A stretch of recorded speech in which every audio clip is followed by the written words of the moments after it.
Hello everyone, and welcome to this video where I'll be taking you through a sample question on the objective.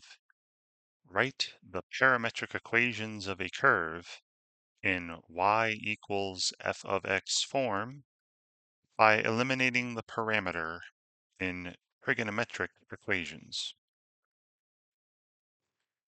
In this video, I'm going to be at the Knewton.com site working through their Knewton Alta program. And just, working over one question that is going to be very similar to other questions you'll see in this particular objective. So here we are, Newton.com. Now I know the answer is already there. I'm in this instructor view that you're not going to be seeing, but still, I'll tell you how they got this, right? We'll work it out. And if you're already kind of familiar with some of the material, I'd suggest you pause the video right now, try to work out the problem yourself, and then come back, watch me do it, and see how well you're picking things up. Okay, so here we're asked to write the parametric equations below as a rectangular equation. Okay, so that's an equation in just x and y, no theta here, right? Here the parameter is theta. You could also call it t if you want, if you're used to having the parameter be t, but x and y here, the x and y coordinate of our position depends on this parameter theta. All right, so we're writing the parametric equation below as a rectangular equation by eliminating a parameter, right? Rewrite things without this parameter theta. And here in this objective for these problems, you see how x and y depends on some trigonometric function of the parameter theta. X of theta is 3 times the secant of 4 theta, and y of theta, the y coordinate is, 3 times the tangent of 4 theta. All right, so again, for different values of theta, right, we let theta range over certain values. And as we do that, if we let theta range over certain values, where theta are real numbers and whatnot, you could talk about the domains of tangent and secant and whatnot, but not going to get that deep here. But as you let theta change in value, these will trace out some curve on the xy plane. And what we want to do is write the equation for that same curve in just rectangular form, right? With just x's and y's, no thetas. All right. So I'm going to go with some paper here. So our x coordinate in terms of this parameter theta, right? X of theta is 3 times the secant of 4 theta, which, this x of theta is simply representing the x coordinate, right? So I'll just call it x instead. So let me look at this as x equals 3 times the secant of 4 theta. And then y of theta, right? The y coordinate of any location we're at in terms of theta is 3 times the tangent of 4 theta. Or, like I said with the x, this y of theta is simply representing the y coordinate. So I'll just call it y equals 3 times the tangent of 4 theta. Okay. Now, in a lot of other videos I've made where we're eliminating the parameter to write a rectangular equation, the usual method was solve one of them for the parameter. So say solve the x equation for theta, and then substitute that into the other equation. And then you'll have replaced theta with some expression with x. So then you'll have a rectangular equation. And that's doable here. I'll show you that later, actually.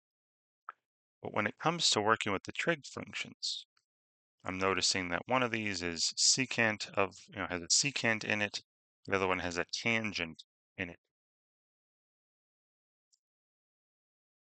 So with these parametric equations involving the trigonometric functions, it may be useful to recall some trigonometric identities. Specifically here, for this example, those Pythagorean identities. So using just a generic box. Remember that the sine of some value, I'll just use a generic box here for an unknown squared, plus the cosine of that same thing, right? So what's in the box here is what's in the box here. Squared was always going to be equal to 1. This involved, sine and cosine. So we can get one involving secant and tangent by dividing every term of this by cosine squared of this unknown. Sine squared divided by cosine squared, that's tangent squared of, whatever's in the box. Plus, and then cosine squared divided by cosine squared again would be 1. Right? Anything divided by itself is 1. Will be equal to, and then 1 divided by cosine squared. Remember, 1 divided by cosine is secant. So 1 divided by cosine squared is, secant squared of whatever's in the box. Okay, and then there was another one where you take this original one here, you can divide everything by sine squared and get 1 plus cotangent squared equals cosecant squared, right? So these were referred to in many textbooks as the Pythagorean identities. So the one I'm going to focus on here is this one, right, involving secant and tangent, because that's what my parametric equations involve. So I go back into the parametric equations and solve for the trig function. So instead of getting just theta alone, instead of solving for the parameter, I'm going to solve for just the trig function. All right, so here, if I isolate this, right, I'll write the word isolate here. I'm going to do the same thing in the y equation. We're going to isolate the tangent. Well, that would require simply dividing by 3, both of these, right? So we have the secant of 4 theta is equal to x divided by 3. And similarly, the tangent of 4 theta is y divided by 3. And then I'm just going to substitute these into the Pythagorean identity. So going down here, the tangent of 4 theta, right? Again, now the thing in the box here is 4 theta. 4 theta. The tangent of 4 theta squared would be y divided by 3 squared, plus 1 must be equal to the secant of 4 theta, which is x divided by 3, and then squared. And here we go. This is a rectangular equation for the curve being described or being traced out by these parametric equations. Right, then to actually simplify, this is a y squared divided by 9 plus 1 equals x squared divided by 9. And I think this is what they want, right? This is the form that they have it in at the end here. Now, if you were to isolate the 1, this is x squared divided by 9. minus y squared divided by 9 equals 1, right? That's the equation of a hyperbola centered at the origin. And we're going to see that, all right? I'm going to put this up along with our parametric equations, and we'll see a hyperbola, centered at the origin being drawn. But that was one way to go about it, and that's probably the best way, the fastest way to go about doing something like this. Because the other way, so I don't recommend this, but this is possible. I'll start this off. I probably won't finish it because of the 4 theta deal there, but we could have also done this without making use of the those trig identities. All right, we'll probably have to do some other trig identities. Remember, you could also solve one of the equations for theta, right? So say x equals 3, secant 4 theta.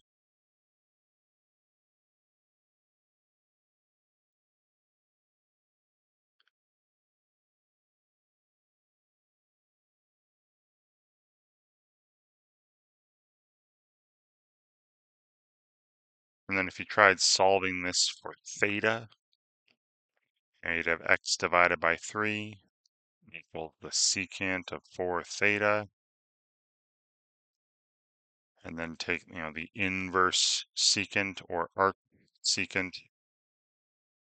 That means the arc secant or inverse secant of x divided by 3 is equal to 4 theta. And then divide by 4, right? So theta is, 1/4. This might not be so bad. I'll finish this off now that I see what's going on here. It would be 1/4 of the arc secant or the inverse secant of x over 3.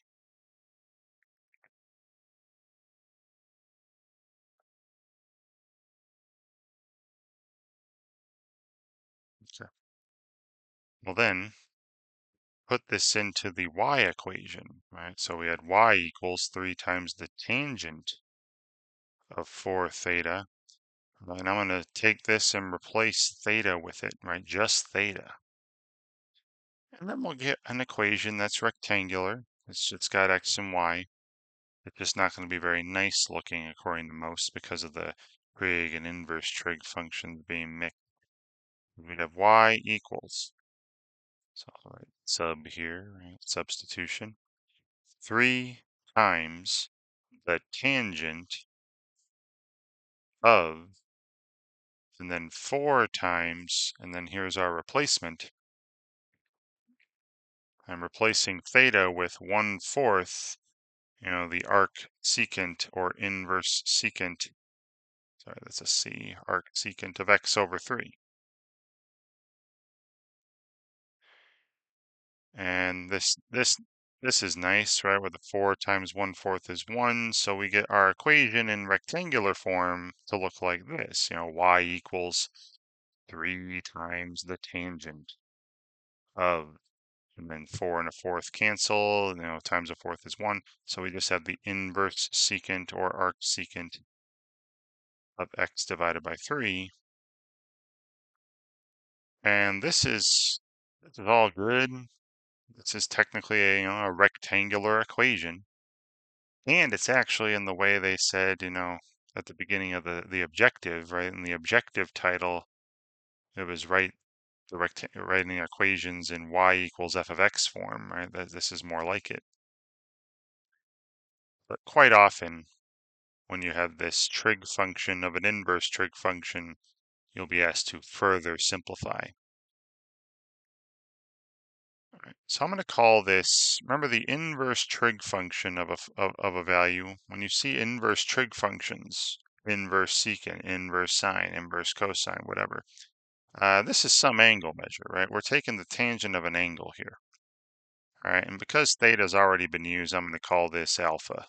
All right, so let's call this arc secant. So I'm going to call the arc secant of x over 3. I'm going to call this alpha. And I'm going to draw a little right triangle to go along with that. Let's suppose alpha is an acute angle. So say there's alpha, this angle measure, and it's the angle with a secant of x over 3. So remember, secant is the reciprocal of cosine. So that's hypotenuse over adjacent. So x over 3, right? The hypotenuse and then the adjacent side. So then the side opposite would be the square root of x squared minus 9, x squared minus 3 squared. I'll just write 9. And then what we have here is, we're asked to take the tangent of this angle. Well, the tangent of alpha is opposite over adjacent. So we get y equals, 3 times, and then the square root of x squared minus 9 over 3. 3's cancel. And we're getting right here the positive square root, right? Y equals the positive square root of x squared minus 9. Technically, I should have had a plus or minus because alpha may not be acute, right? I just drew it. I assumed alpha was acute in my picture, but it could also be, obtuse, and then the inverse secant would be negative, so I should technically throw in a plus or minus here. Right here, alpha was acute. So you see there's a lot to worry about.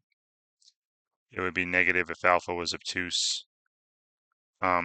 So there's a lot to think about here. So I wouldn't really recommend this.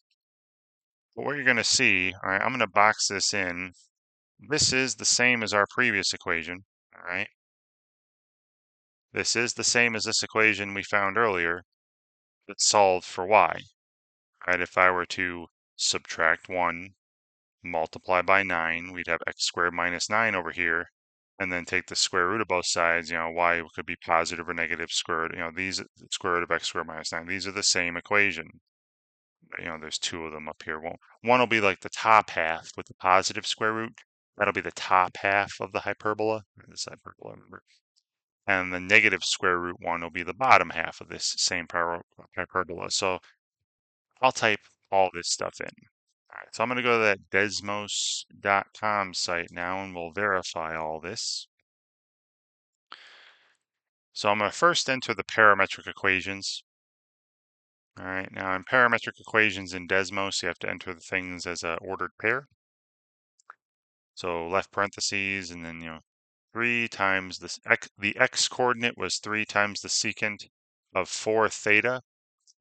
Instead of theta, I'm going to use t.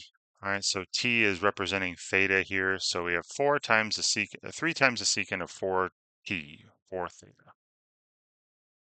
And then the y coordinate was 3 times the tangent of 4 theta, which again I'm going to write as 4t. And notice how it immediately sets up a range of t here from 0 to 1. All right, so I'm just going to go, I know this is silly. Again, you can talk about the domains of secant and tangent. I'm just going to go negative 10 to 10. So we get more of this hyperbola, right? More of this curve, right? So again, I mentioned it would be a hyperbola, which you're clearly seeing here, that's centered at the origin. Right? Now let me type in the equation we got using the Pythagorean identity, right? That tangent squared plus 1 equals secant squared. And we ended up with, y squared over 9 plus 1 equals x squared over 9. Oops, got the power. And you see that blue curve or whatever color you see, that the second curve that just dropped is, I'm going to turn this off and on. You can see it's right on top of exactly the same as the curve traced out by the parametric equation. So this is a valid rectangular equation for the curve in question. All right, so let me toggle the second one off, right? So now here's the parametric equations again, all right? And, doing it the other way where I solved for theta, solved for the parameter, and then substituted and, set up that right triangle and all that, and worried about when the angle was acute, when the angle was obtuse. I got this, y equals, positive square root, SQRT, of x squared minus 9. See how that's the top half of that hyperbola, right? The top half of the two branches. Just toggling this on and off. And then y equals, negative square root of x squared minus 9 for the bottom half. And again, you can see that bottom half when I toggle this off and on. So there. All right, so either one of these would be fine. Now again, this x squared over 9 plus 1 equals y squared over 9 plus 1 equals x squared over 9. That's just one singular equation that covers the whole curve. Whereas when I solve for y, right, that required two separate equations to, take care of spacing out the entire curve. But either way, it would have been fine. Back here though, right, with the fill in the blanks, how you would be doing this if you were doing this, in Knewton Alta on your own, you'd be filling in the y squared over, notice it's in the form something plus something equals something. They're filling in those three blanks, and that's that y squared over 9 plus 1 equals x squared over 9 that we got earlier. Right, great. And one more thing, when you're, if you're working on these problems in Knewton Alta, when you submit an answer, it'll tell you if you're right or wrong, and then you'll be given some sort of general explanation afterwards. I would highly recommend reading through those just to make sure you are fully grasping the concepts and understanding why things were right or why things were wrong. Great. All right, so hopefully watching me work through this one question helps you out when you're working on similar questions in the future. And thank you very much for watching.